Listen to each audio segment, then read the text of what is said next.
5, 4, 3, 2, 1, 0.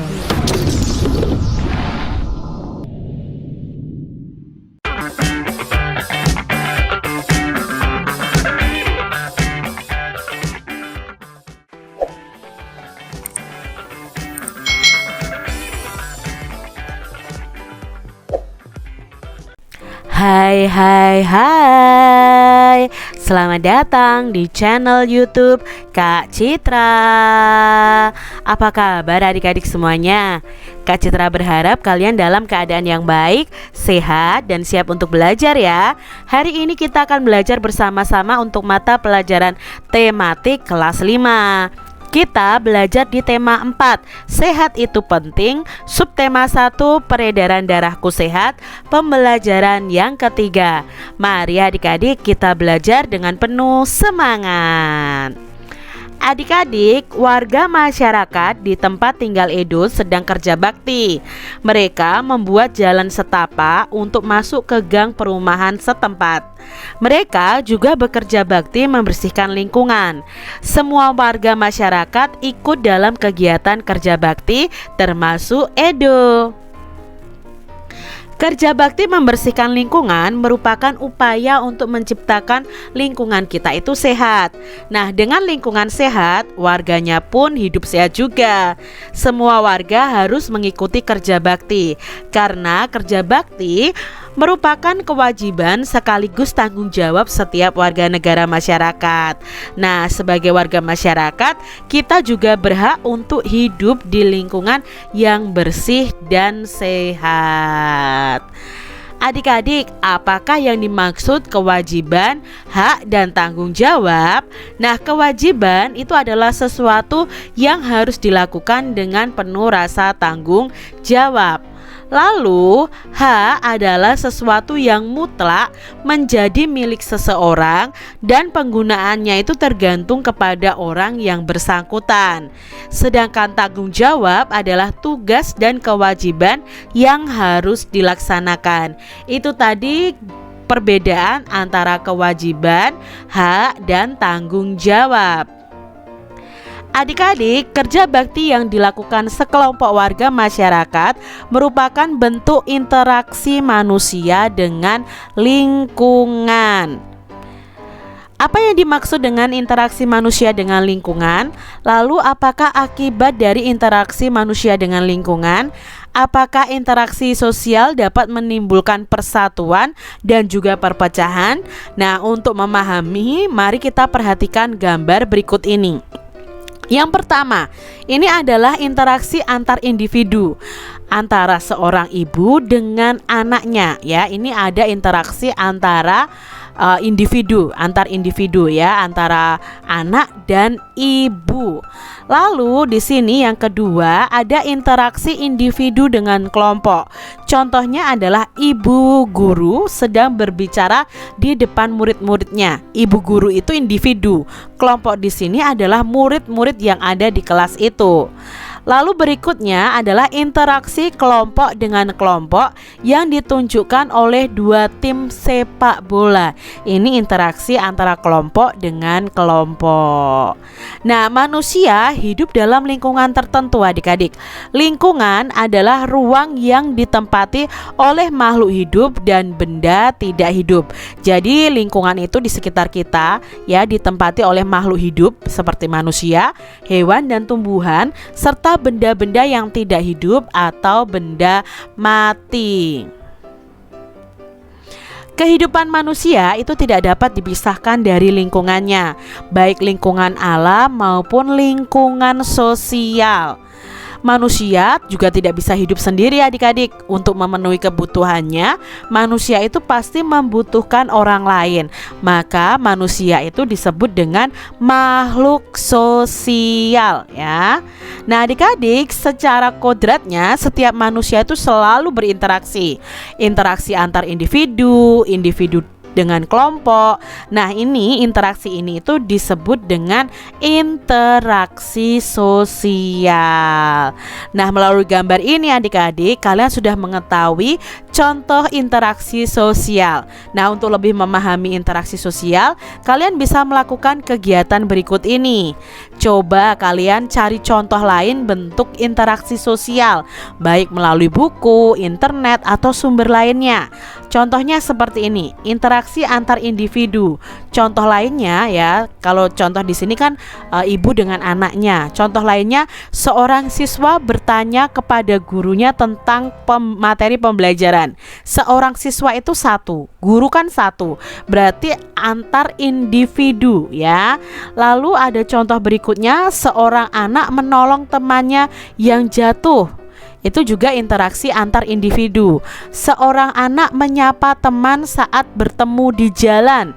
Nah, ini juga interaksi antar individu. Lalu interaksi antara individu dan kelompok. Contohnya, orang berpidato di depan khalayak umum pada suatu acara. Orang berpidato berarti kan sendiri. Khalayak umum ya itu kan berarti kelompok ya. Khalayak umum itu adalah banyak orang. Lalu presiden dengan rakyatnya ya, ketua kelompok dengan anggota saat berdiskusi. Ini terjadi interaksi antara individu dan kelompok.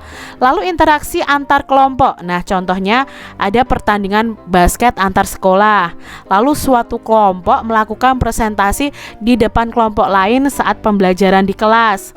Pramuka melakukan hubungan ya, menggalang dana bantuan untuk korban banjir. Itu juga terjadi interaksi antara kelompok dengan kelompok. Adik-adik, interaksi sosial itu penting dilakukan oleh setiap individu. Mengapa demikian? Karena dengan melakukan interaksi sosial, individu itu dapat mencukupi semua kebutuhan hidupnya.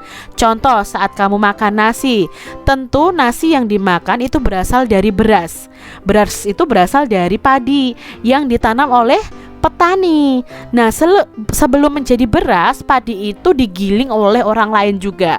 Bahkan nasi yang dimakan merupakan masakan orang lain. Nah, selain untuk memenuhi kebutuhan hidup, interaksi itu juga merupakan sarana untuk mencapai tujuan bersama.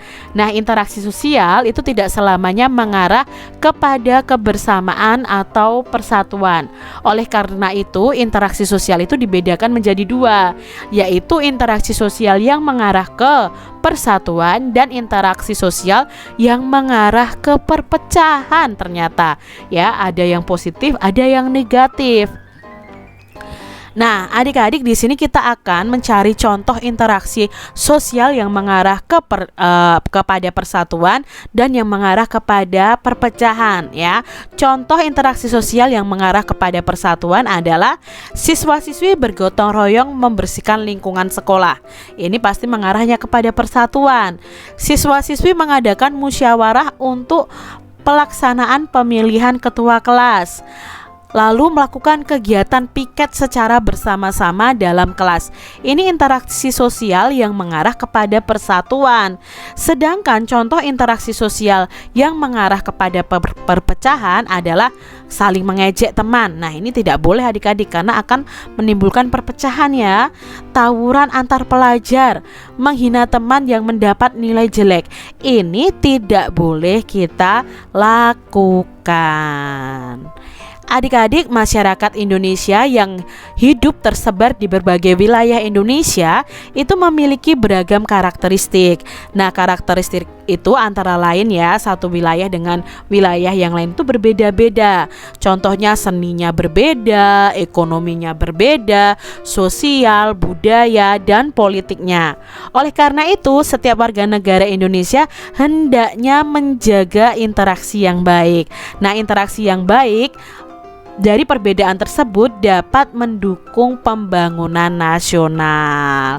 Nah, adik-adik, sebagai warga negara, hendaknya kita memahami bahwa perbedaan merupakan suatu kodrat dari Tuhan Yang Maha Esa.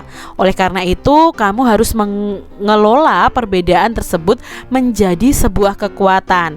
Ada 3 teori sosial budaya di Indonesia yang hingga kini itu berlaku di masyarakat, yaitu musyawarah, paternalistik, dan gotong royong. Nah, budaya ini apabila dikembangkan akan mendukung pembangunan nasional. Selain itu, musyawarah, paternalistik, dan gotong royong juga akan mendukung ketahanan aspek sosial budaya yang tangguh.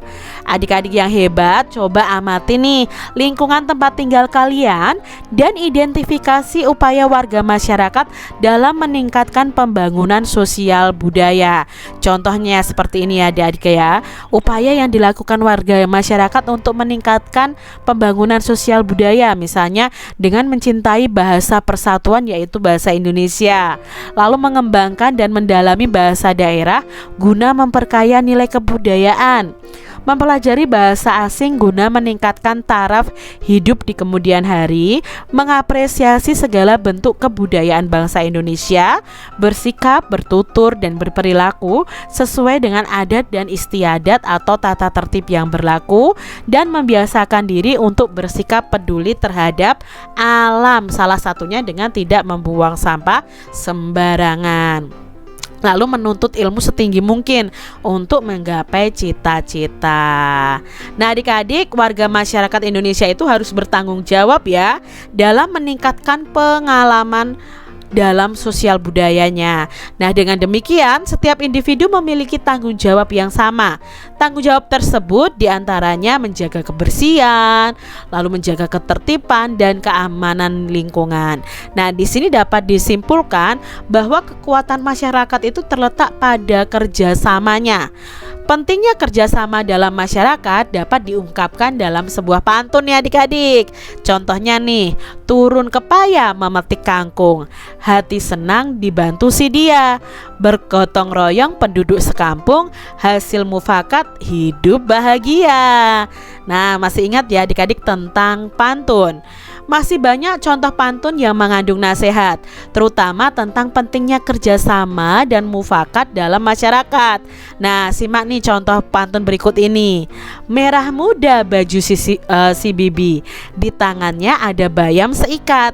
Masalah warga datang bertubi, berkumpullah untuk mufakat. Pantun di atas itu sangat bermakna adik-adik. Maknanya adalah setiap manusia hendaknya menyisakan waktu untuk berkumpul bersama warga kampungnya, berkumpul untuk membicarakan masalah bersama hingga mencapai mufakat.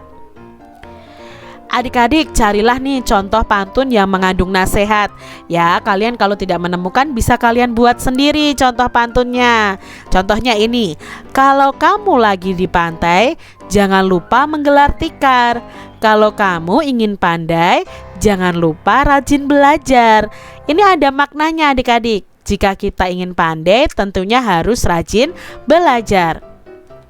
Contoh pantun lainnya, anak katak melompat-lompat, berlompat-lompat di tepi telaga.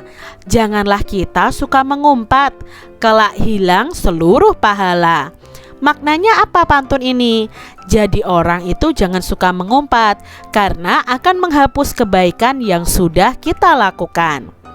Contoh lain, warga desa menggali tanah, jenazah mati akan dikubur. Jadi orang haruslah amanah, mesti terus bicara jujur. Nah, maknanya apa? Kita harus berbicara jujur agar menjadi amanah. Nah, adik-adik, apakah kamu pernah mengikuti rapat warga atau rapat RT atau rapat RW ya?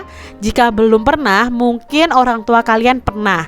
Coba tanyakan kepada orang tua kalian dan amati ya, tanyakan juga tentang pelaksanaan rapat tersebut. Apa yang dibahas dalam rapat tersebut dan apa hasil dari rapat tersebut. Nah, kalian buat Hasil pengamatannya seperti ini ya, pokok-pokok pembahasan dalam rapat itu apa dan hasil rapatnya apa saja. Nah, dari pengamatan kalian itu, sudahkah warga masyarakat itu melaksanakan tanggung jawabnya dengan baik? Contohnya kalau di tempat Edo sudah, karena kebersihan lingkungan sekitar merupakan tanggung jawab masyarakat bersama. Adik-adik, warga telah sadar akan tanggung jawab sebagai warga masyarakat. Hal ini ditunjukkan warga masyarakat di tempat tinggal Edo. Mereka telah melaksanakan kesepakatan bersama. Kesepakatan tersebut yaitu kerja bakti membuat jalan setapak sepanjang 6 km. Dengan semangat kerjasama, pekerjaan menjadi ringan dan cepat selesai. Demikian tadi adik-adik pembahasan kita di tema 4, subtema 1 pembelajaran yang ketiga. Semoga video pembelajaran ini bermanfaat ya untuk adik-adik semuanya. Dan sampai jumpa lagi dalam video pembelajaran Kak Citra selanjutnya. Tuhan memberkati. Jangan lupa tekan tombol subscribe, lalu tekan loncengnya, tekan juga tombol like, lalu share ke media sosial kalian. Jangan lupa untuk ikuti media sosial Kak Citra. Terima kasih.